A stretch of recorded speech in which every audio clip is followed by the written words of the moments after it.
Yeah. All right, welcome back to the show. It is December 15 in the great state of Iowa, also known as Antarctica. Nathan Creeps joined by my co-host, Mr. Bryce Bortschelder. Bryce, we did it again. We survived another winter storm attack on the weekend. We did barely, and we had people coming into town that also survived and made it back home safely. So we're glad for that for sure. You didn't even make it down to the wedding for other reasons, but how would that travel have looked if you had to come down to Ankeny on Saturday morning?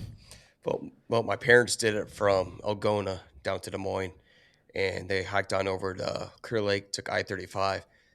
My mom said that was one of the scariest drives of her life. I bet. So I heard that it didn't really hit you guys at all up in Cedar Falls, but it hit us pretty good. I think we got like 3 or 4 inches in like 5 hours. So I imagine that was a terrible drive. That's crazy. Yeah, I don't even know if we got a half an inch here, probably a quarter of an inch. So not much tragedy here, but if you go an hour south of us towards Iowa City area, and I saw the post wreckage today driving from Davenport through Iowa City, saw about 20 some vehicles in the ditch and some dangerous Oh yeah, crashes oh for man. sure. So I definitely saw that online. I saw some people, semis going into the ditch, saw cars going way too fast. Everyone was getting mad at the cars for zooming right around the semis. So you get to see it firsthand. Is everyone still hanging out in the ditch? yeah, a lot of cars, and they're not just cars like are in the ditch. Like these are like pile ups. Like there's some bad destruction to some semis, tipped over trailers, and I'm like, I just cannot imagine being in a car already in the ditch, and you see a hopeless or helpless semi with no traction coming right at you in a blizzard. What kind of feeling that is? So scary for anyone getting out of there. I think I just saw that they declared like a mass like casualty of like not dead people, but like injuries. Like 50 some people went to the hospital. Some Oh, ridiculous numbers coming out from that West Branch area. And we talked about it on the episode a couple weeks ago how I-80 in Iowa is the number one most dangerous winter road in the entire yeah, country, and it's sure as hell living up to its hype again. yeah, it is.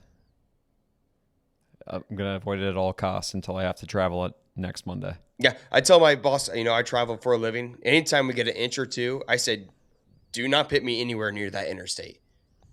I Yeah, if mean, you don't have to, it sucks. It's busy too. all it takes is an inch or 2 inches to make that thing a highway of hell, and it's scary what happens on that road. I would just, at all costs, I would recommend staying away from I-80 during the winter.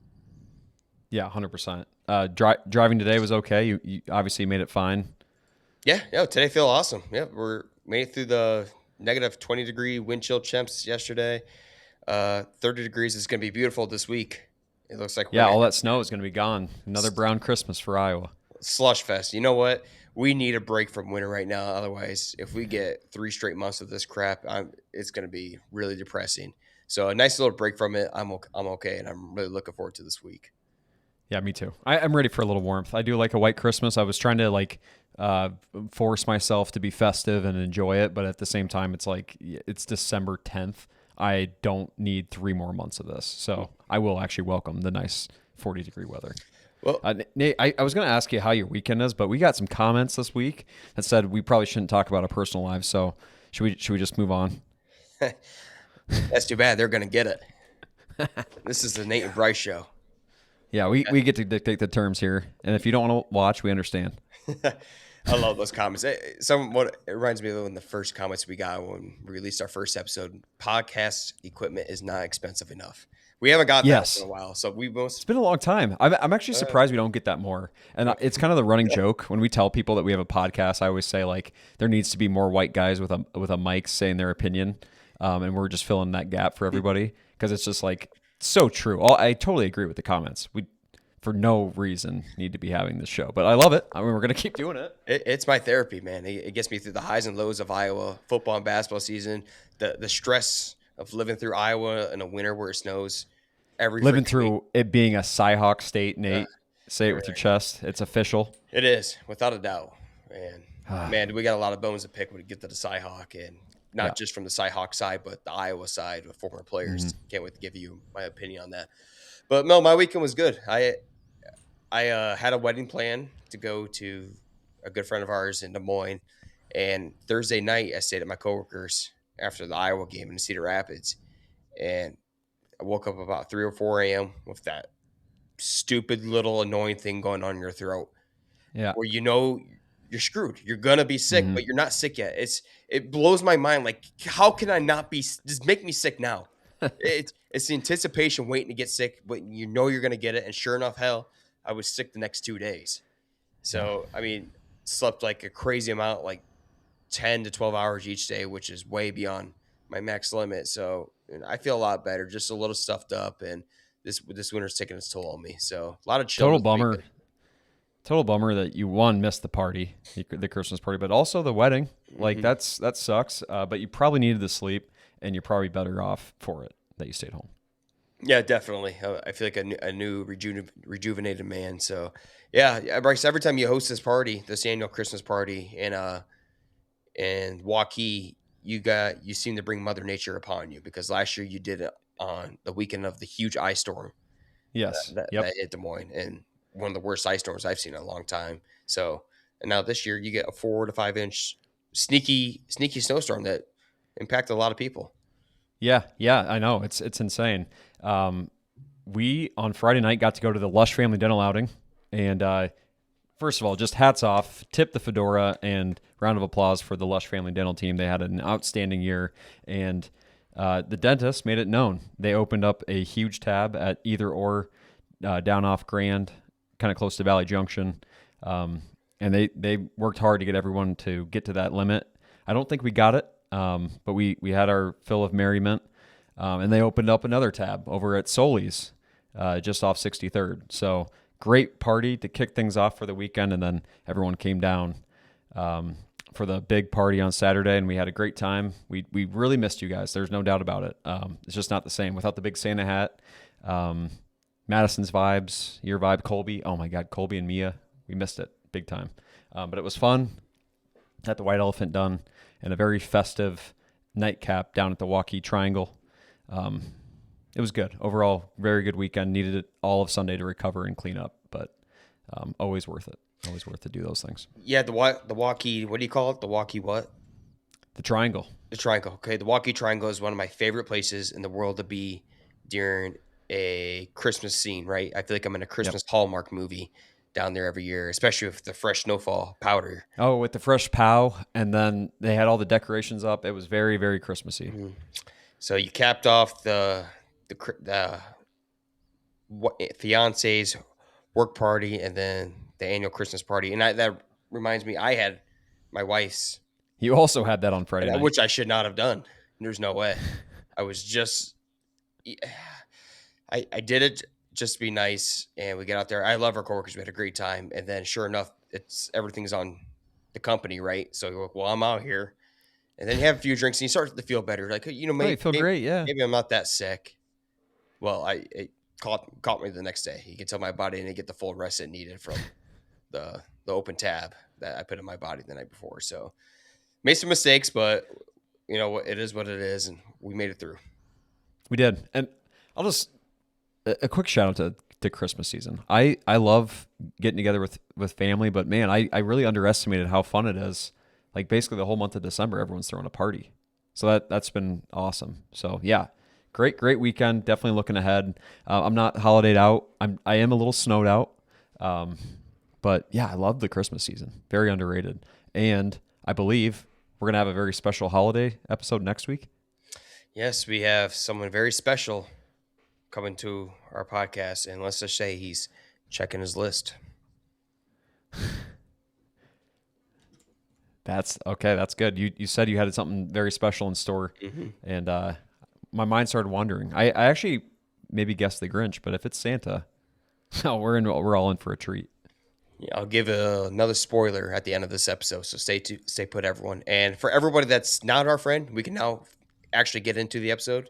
Yeah, thanks for skipping through. You can always skip through 5 to 10 minutes of this show because we got to recap.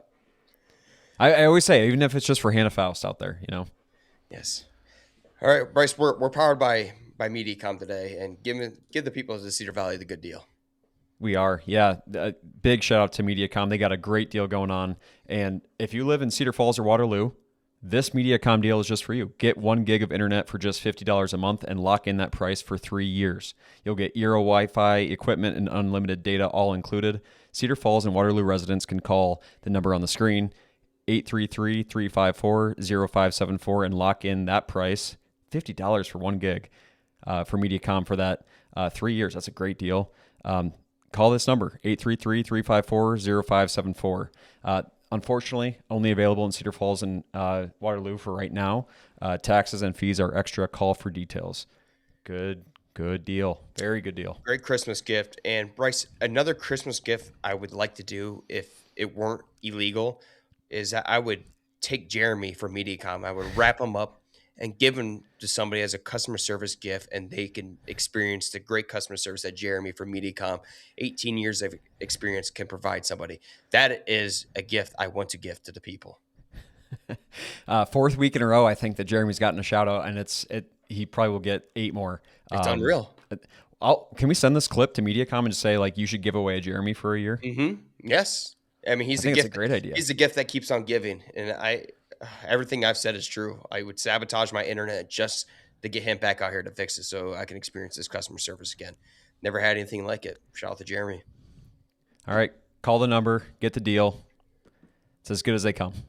All right, Bryce, let's dive in. Iowa fact of the week. Yeah, I'm curious. We're looking today at cities with the most expensive homes in Iowa. And if I had a bargain, I bet you could probably guess the number 1 town in Iowa with the most expensive homes. Keep it to your thought. I'll ask you when you get there. But we're starting with number 5, Cumming, Iowa. Okay. Typical home value of $531,687. One of the greatest names. Yeah. Town names in the state of Iowa coming at the top 5. That's surprising. This other one might surprise you a little bit here too. Shoeyville coming at number 4. Shoeyville in between Cedar Rapids and Iowa City, raking in at $533,067. That one surprises me a little bit. Yeah, a little bit. But yeah, that between that area, there's a lot of great development and lots of places to work, so it kind of makes sense to me. Well, these small towns get a little cheat code. All it takes is one mega house in there to raise up everything around it with a small amount of population. Number 3, never heard of this town, Wappington. It's part of the Spirit Lake Metro, which makes a lot of sense. Coming at $564,877. And number 2, Bryce, Orleans. Never heard of this town, but apparently it's part of the Okoboji area. Blows my mind. I haven't heard of the last 2, actually. Blows my mind. We've spent a dangerous amount of time up in the Okoboji area. How do I never hear about Orleans? I mean, I know that Arnold Park is like considered a town. Crazy. I think they just make these towns up sometime. Number 2, Orleans, Bryce, $653,956. And coming at number 1, Bryce, give me your best bet here. It got to be somewhere around Des Moines. Is it going to be Polk City 2 weeks in a row? Number 1, West Okoboji. West O. Okay, makes sense. Yes. Coming at $781,225. Pretty penny.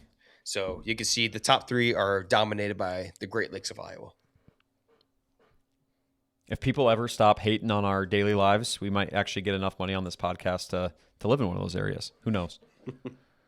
And we're at the interesting stuff now. And hey, gear up, people. This we're diving into December 15th weather records, and stay tuned. Stay tuned for this part because there's some interesting information on today's specific date. Okay, December 15th weather records for Des Moines, Iowa. 74 degrees set back in 2021. Remember that date, Bryce, 2021. Lowest temperature recorded at negative 17 degrees Fahrenheit, set back in 1901. Most precipitation, 0.84 inches. Most snow, 6.2 inches, recorded back in 1987. And your average high of 36 degrees. So the high was 74 and the low was in the negatives. Negative 17. Like so almost like an 80-degree difference. Well, think about more, it. 95-degree difference. Hell, if you include, I don't know, what was the low yesterday? It got down to negative like 12 here in Cedar Falls. That's not including wind chill.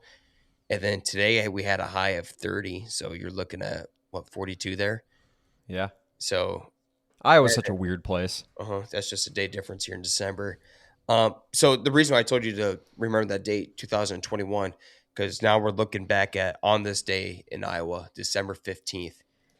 The most significant event in Iowa's December 15th history, Rice, is the historic derecho and tornado outbreak that took place on December 15th, 2021. An unprecedented event that produced 63 tornadoes, Iowa's most in a single day, shattered December temperature records, reaching 75 degrees. That's where we just had that record temperature, and marked the first December derecho in U.S. history, causing over $1 billion in damage. Crazy. Absolutely phenomenal that this event happened. We think about yesterday's weather, we're in negative 12, 13 degrees without wind chill. Then 4 years ago, we had a derecho with 75-degree weather on the same day. That's absolutely insane. It is. Like this state is wild, and that's only a year after the very devastating derecho in August in 2020. I remember that well. We had just moved to our new apartment in West Des Moines, and I mean, if that would have even gotten close to that apartment, it would have blown over. But we got lucky. I do remember that, though. It was a wild weather day. I don't remember that day. I was trying to go back. So that's when you just moved to Hawkeyes? Yeah. Mm-hmm. God, you've been there for 4 Yeah, 2020 we went to West Des Moines, and then that was me and Darian's first apartment together. So you lived in Milwaukee for 4 years now. No, I don't know what the hell I was doing that day. That's crazy. I remember the buzz about it, but I don't remember the day in specifics. Usually, as a big storm junkie as me, I typically do remember that day. But yeah, that's crazy. Yeah, it's only 1 year apart from the actual derecho that took place in 2020. And fingers crossed, so far, haven't been affected by either. So I'm knocking on legitimate wood right now. Until Mother Nature gets it this year with the winter. Yeah. Somehow she'll get back at me for sure.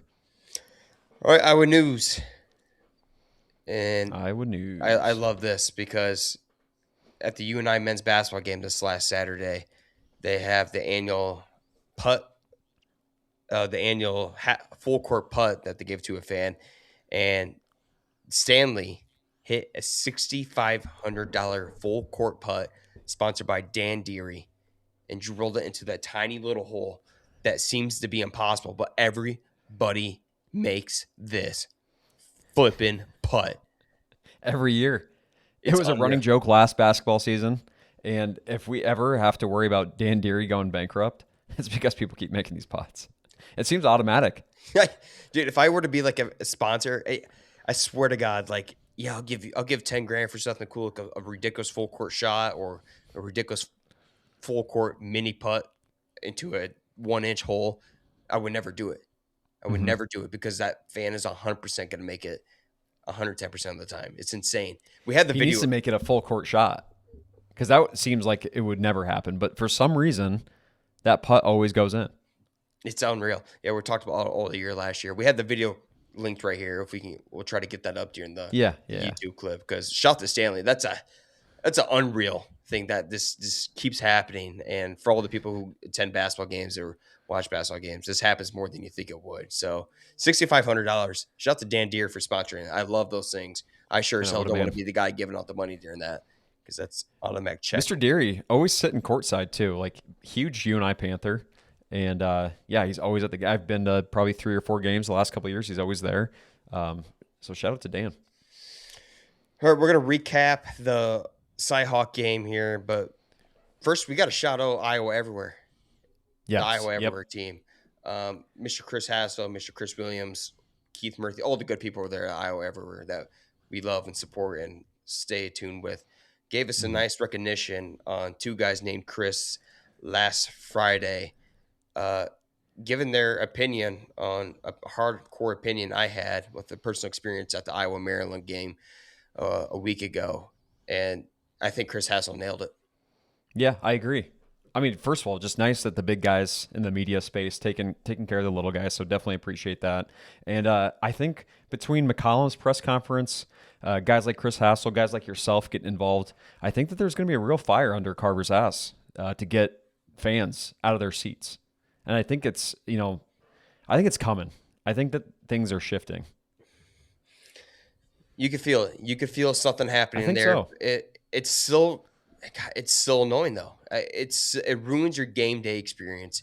Man, I used to get so excited going to. I still do, but you just know that you're gonna have to deal with some dipshit fans who are so lazy that refuse to stand up and cheer for a team that's on a huge run and a year changing culture that we've brought in Ben McCollum to do, and he's doing the thing right.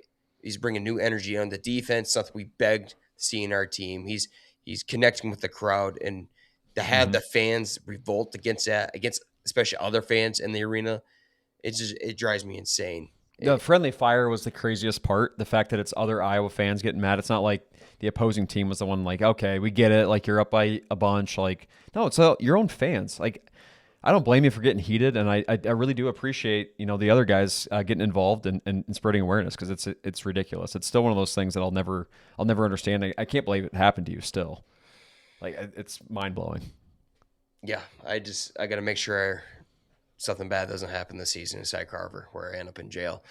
You said McCollum addressed the attendance.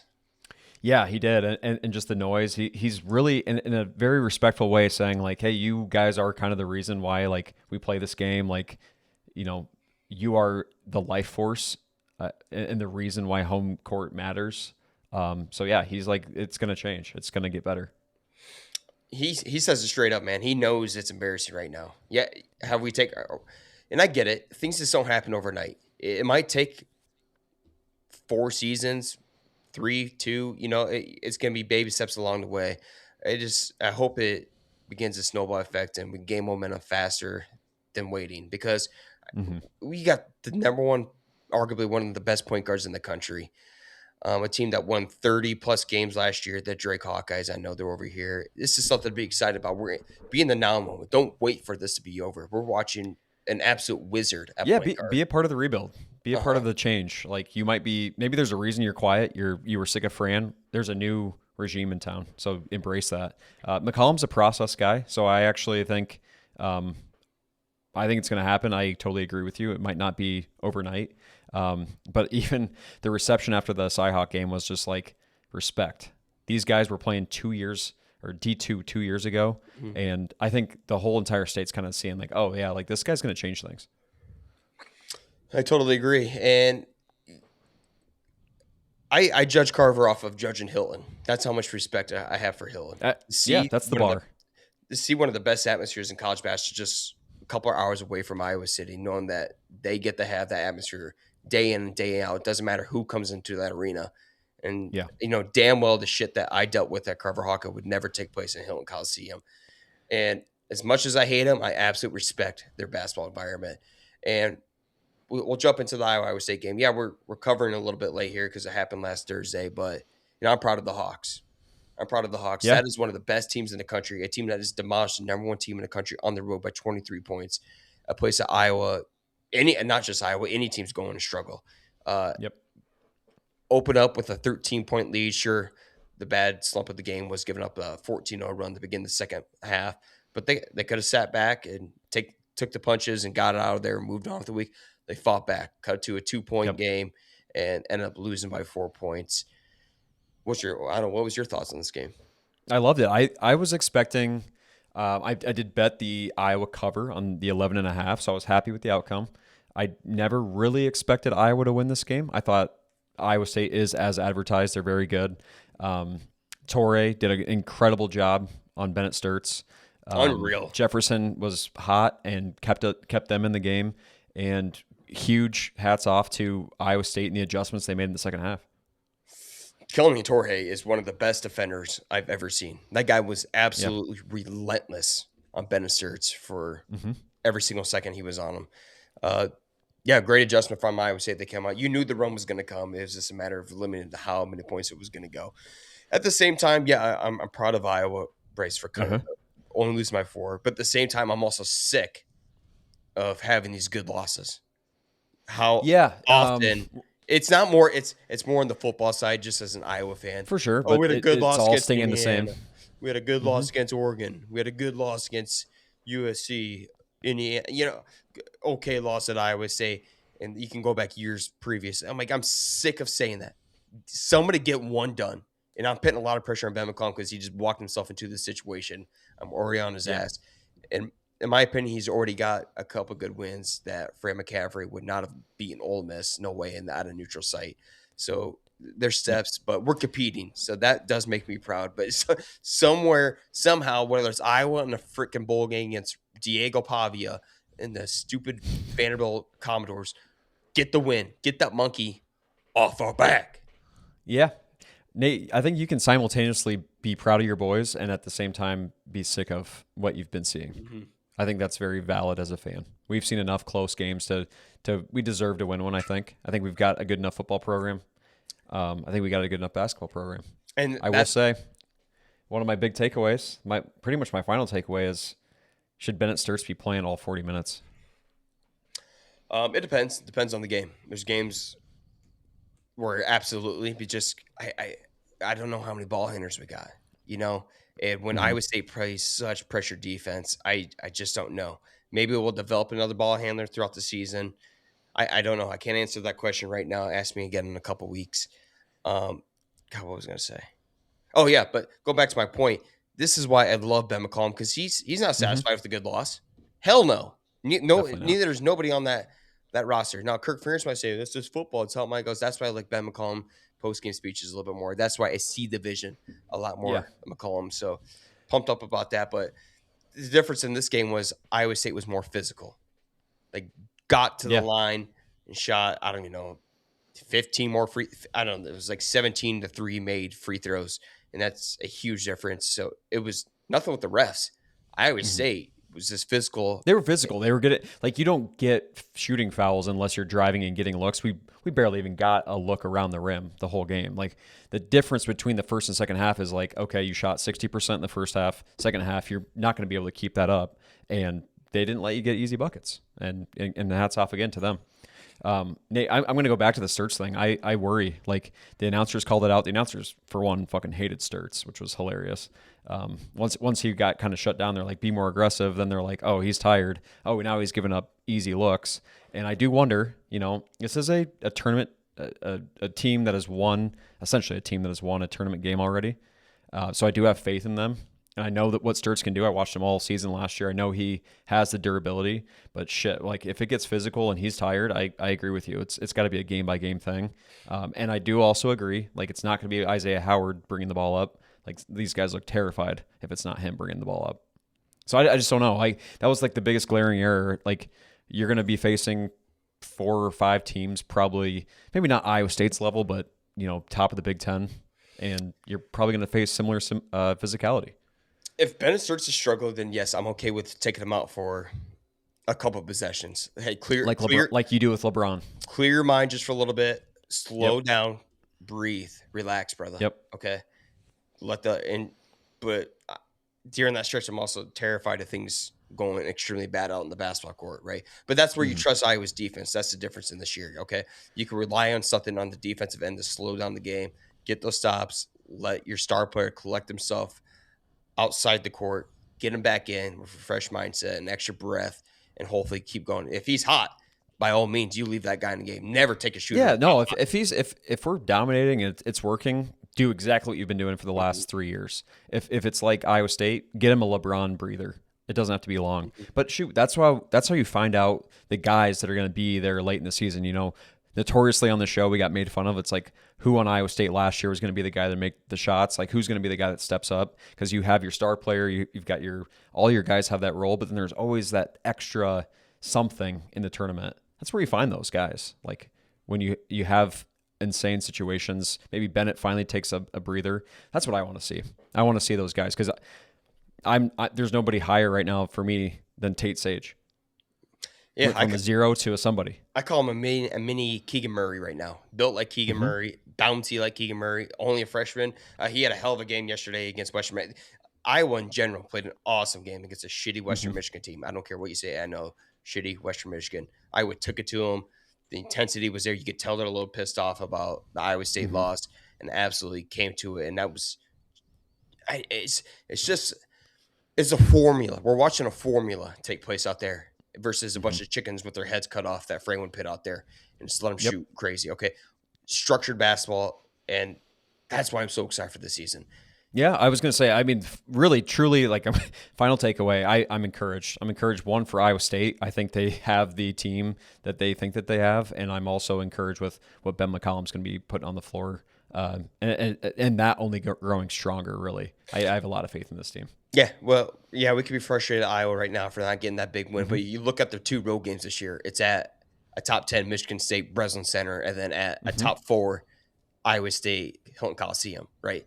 One of them that kept pretty close versus a team who went on the road and won 23 points against number 1 Purdue. So there's chill out, wait for more opportunities to come to Carver Hawkeye Arena to see this team play at home, because it's a much different team, as most teams are in their home environment. So we're going to be all right. We're going to be great, actually.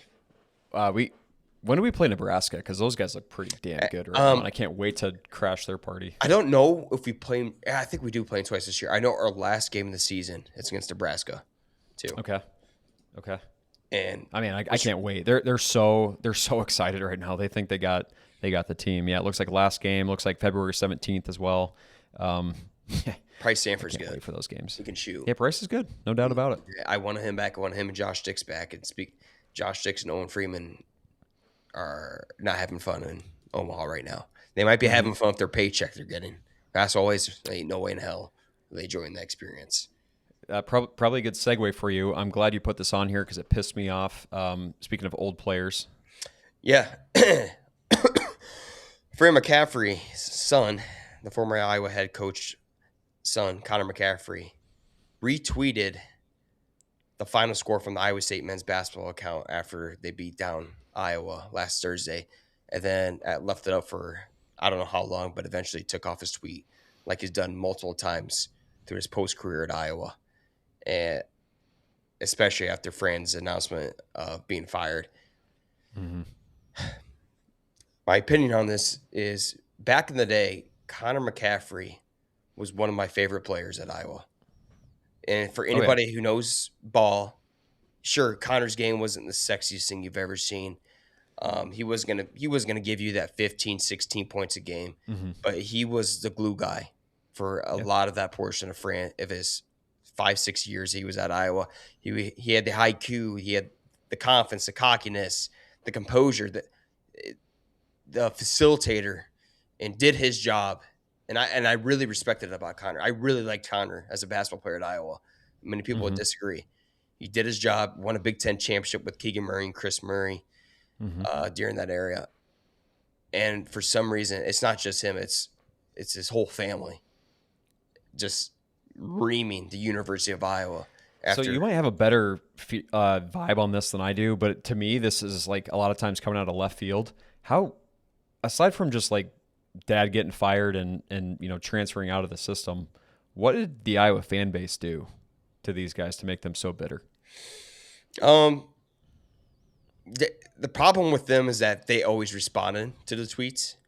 So you'll look at any college players. If you have a bad game or a bad stretch of a season, you're going to take shit from the fans. This is how it goes, right? When you're put on this national spotlight, you're going to take heat. They always responded. They always fought back. That's not good when you're trying to build a fan base, and hence why you saw the apathy towards the end of Fran McCaffrey's tenure. And it was just poison. We're dumping poison into an environment that's already struggling, right? Hence why we had to get rid of your father. All right, we were losing games. Your family's damn near poisoning this arena. I know you're taking shit. It's part of your job, unfortunately. Okay, I don't want to hear, well, we're just players. I know. Okay, you got to take it to the chin and move on from it and try to get better. It's just how it goes. Okay, I don't want to hear that crap no more. Yeah, just already a toxic environment, and you're adding to this, and then you're dating one of the best athletes of all time who happened to graduate from Iowa. It just blows my mind that you're put in this situation. What does she think? She's getting text messages from her friends like, "Do you see what your boyfriend did again?" How embarrassing is that? I mean, your dad coached her for 15 years. It's a little different if your dad coached there for maybe like 2 to 3 years. They didn't really get much of a chance. This man had his chance, okay? Yeah. Look what he drug Carver Hawkeye atmosphere and arena into the last couple of years with solid players. Just an embarrassing performance, okay? I love Fran. But I've never seen a writing more clear on the wall that it was this time to go, let's shake hands and move on forward. Hey, best of luck at Penn. Best of luck to you and your family. You know, they're working at Butler. That's awesome. We're glad that University of Iowa can set you guys up in that successful position to continue your career. And then you come back and attack us. Get the hell out. It's childish. Yeah. The university that's given you so much and now being so bitter, it's like, if it's just truly what you're saying, that they got a little butthurt because of the dumbasses on Twitter, that's pretty unfortunate. Yeah, I hated to see that. It kind of pisses me off. Like, ever loyal, forever true kind of mentality if you graduate from a university that's given you so much and your family. So yeah, just sucks. And the funny thing is, like, if Fran walked in there to Hilton this year, they're losing by 18, 20 points. Iowa loses by 4. You know, it's just like, there's no doubt in my mind, even if there's a couple of years where it's a tough recruiting adjustment for McCollum, I know that that was the right move. And there's no doubt. That's why they're coming at us just to try to bring us down, because they're thinking, shit, this is a great hire by Iowa. Caitlin Clark is one of the most media trained athletes I've ever seen in my life. Mm-hmm. At the moment she set foot on campus, you would have thought she's been in front of the camera for 35 plus years. Okay. Right, yeah. It's insane how, with all the hate, drama that goes on with her and Reese, and she answers it with like a professional every time. They have such childish boyfriend go out on social media like that. What does Fran think of it? What does she think of it? I need to know. Fran is one thing. I do want to, I'm more interested in what Caitlin has to say. Oh my God. Like, hey, I'm sick of always having to wear the pants in this family. Hey, honey, I need you to delete your tweet again. Just imagine please how many don't do that retweet. Yes. It's just ridiculous. It's too bad. Like I said, I used to love Connor, but I hate to see it go this way. He's asked for it now. He's asked for it now. There's no defending that. All right, before we get into our top 5 segment, what do we got to know about Diego Pavia? This is building up to be one of the biggest bowl games of my career, and I can't wait. I know. Wow. I mean, truly, I think a guy that was kind of on everybody's radar is like, I like him. He kind of gives me Manziel vibes, like I think a lot of the general population liked him. He completely erased whatever good favor he had with that Instagram story saying F the voters, which I believe the fans are only a little bit a part of. I think a lot of it is a committee, but he still slighted a lot of fans. And now the Iowa Chill is going very viral saying that the rest of the country is against Diego Pavia. And it seems like everyone agrees because that post picked up an insane amount of traction today. Diego Pavia, just another guy asking for attention that's not reflecting very well on him. And from the beginning of the season, I liked Diego because he was different. I cheer for players who for sure. But there's a fine line where you draw it.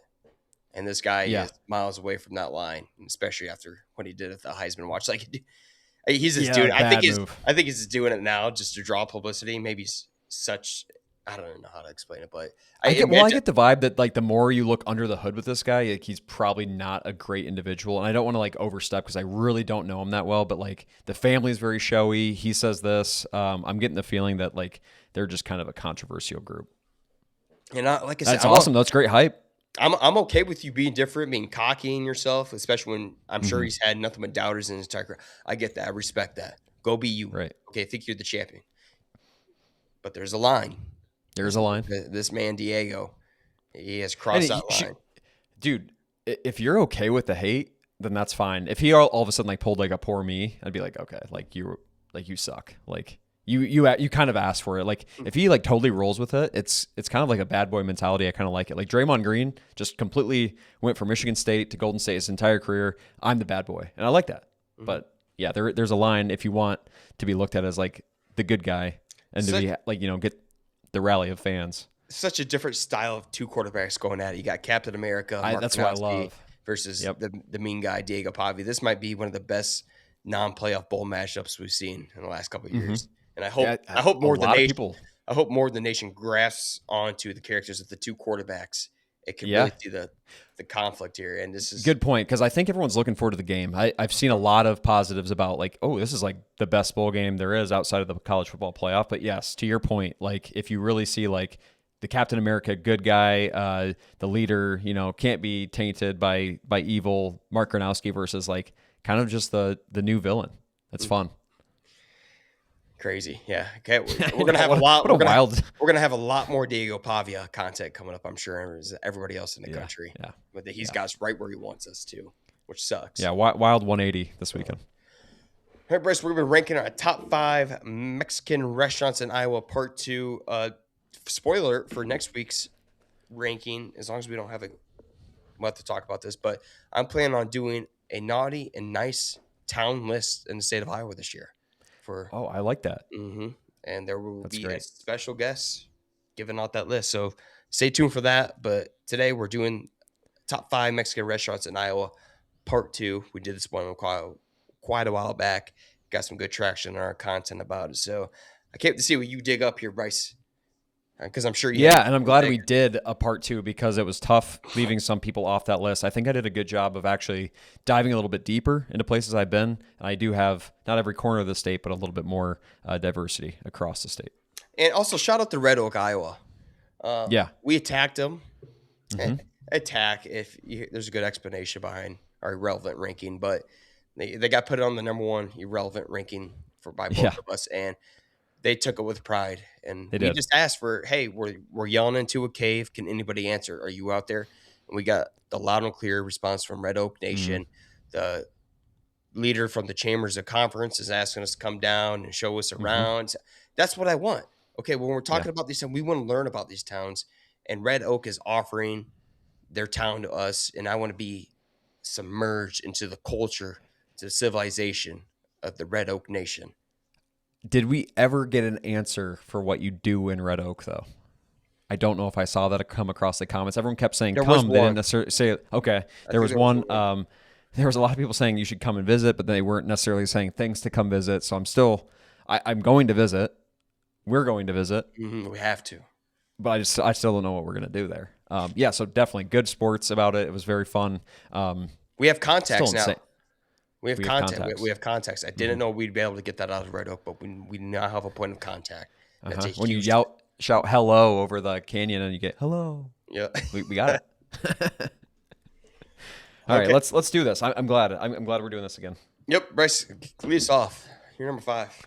I haven't been to this one in 4 years, but I remember it very well. My uncle got married in Osceola, well, technically in New Virginia, at the Harper's Vineyard.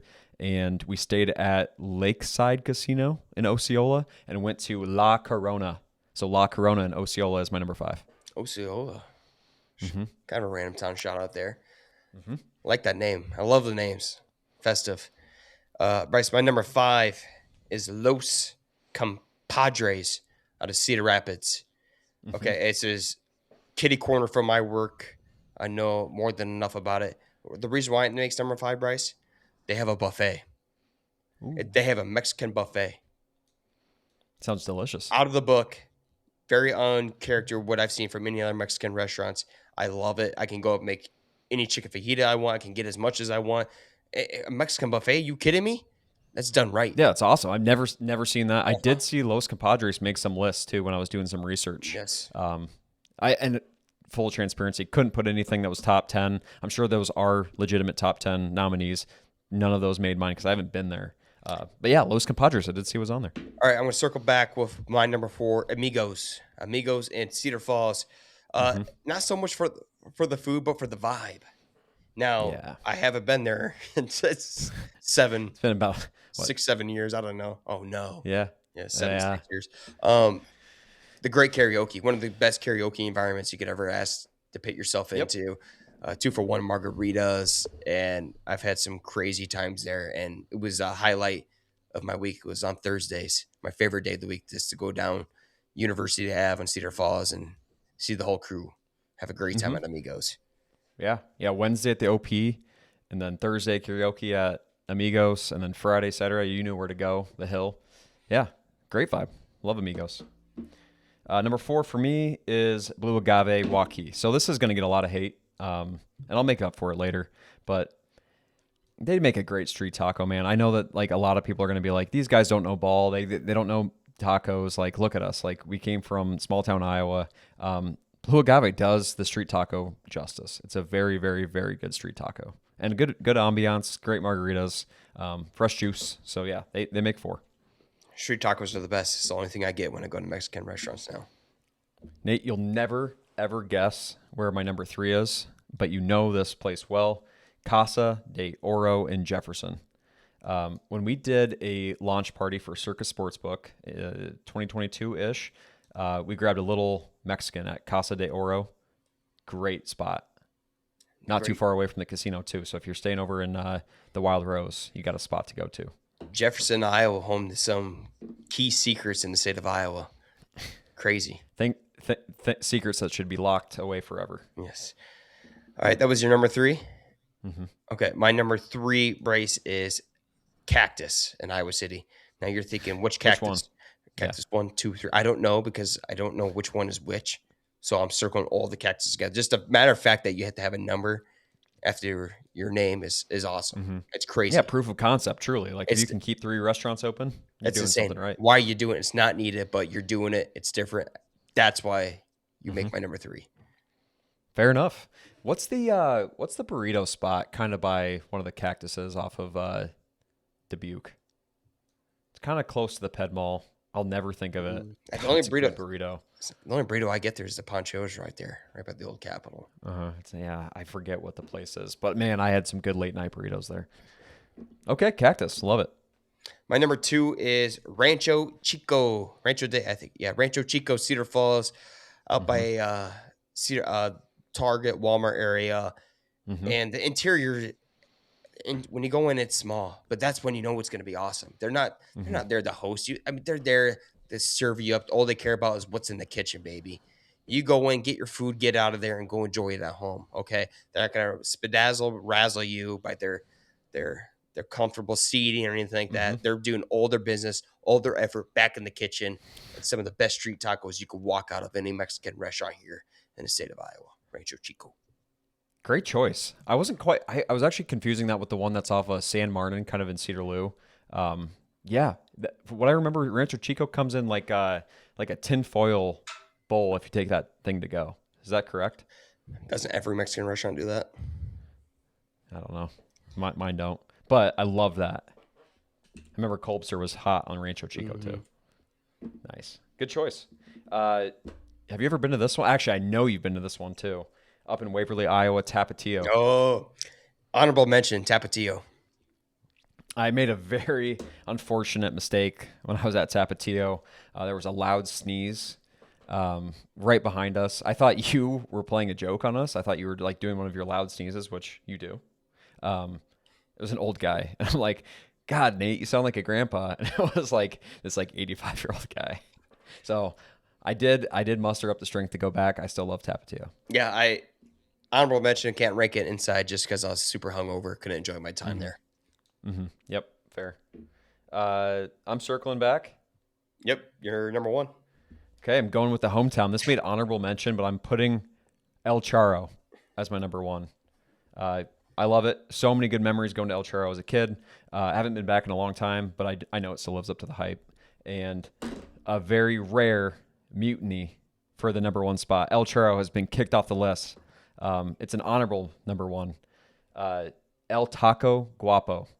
And this is an interesting one because it's actually a taco truck in Des Moines. Incredible street tacos, and they take the number 1 spot officially. Man, you had some crazy names on this list, but that's all part of the Mexican restaurant names. I love that. Taco Guapo. Yeah, if it comes out of a truck and it's mobile, baby, you best believe better. It's going to taste just a little bit better. Delicious. If you're in Des Moines, you got to try it. So good. All right, Bryce, my number 1 to wrap up this list for the best Mexican restaurant in the state of Iowa is Taco Mother Effing Tico. Okay. Again? There's 2 Taco Ticos. Last time I did Fort Dodge. Okay, this one's Mason City now, okay? Okay, and that's fair. That's a good workaround. Sometimes I believe God put me on this earth just to enjoy Taco Tico. And a matter of fact, I know he put me on this earth to enjoy Taco Tico because he put me directly in between 2 Taco Ticos the state has to offer in the great town of Laguna, Iowa. Located 45 minutes north of Fort Dodge Taco Tico and located 45 minutes west of the Mason City Taco Tico. And when I walk in there, that Taco Tico, Mason City, or Fort Dodge, Bryce, I'm going to order the smothered Sancho, 2 cheese enchiladas, a hard shell taco, soft shell taco, and a bag of delicious crustos to deliver off that flavor town into my oh-so belly. the amount of times I've been to Taco Tico in my life is concerning, and the trips we'd make out of our way just to get there is some of the best memories I've had in my life. So shout out to Taco Tico for being me. Yeah, I'm very lucky to have been on a couple of those journeys with you. So I've been able to go to both, and I do think about it all the time. I love the simplicity of the cheese enchilada. It's delicious. And kind of funny story. We were at the Lush Family Dental Outing, like I mentioned, on Friday.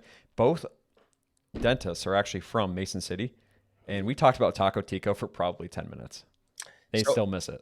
So Mason City. Okay, so this is what I've learned from some of the Taco Tico lovers, from the Fort Dodge versus the Mason City people. Mm-hmm. A lot of the Mason City people don't appreciate Taco Tico as much as the Fort Dodge.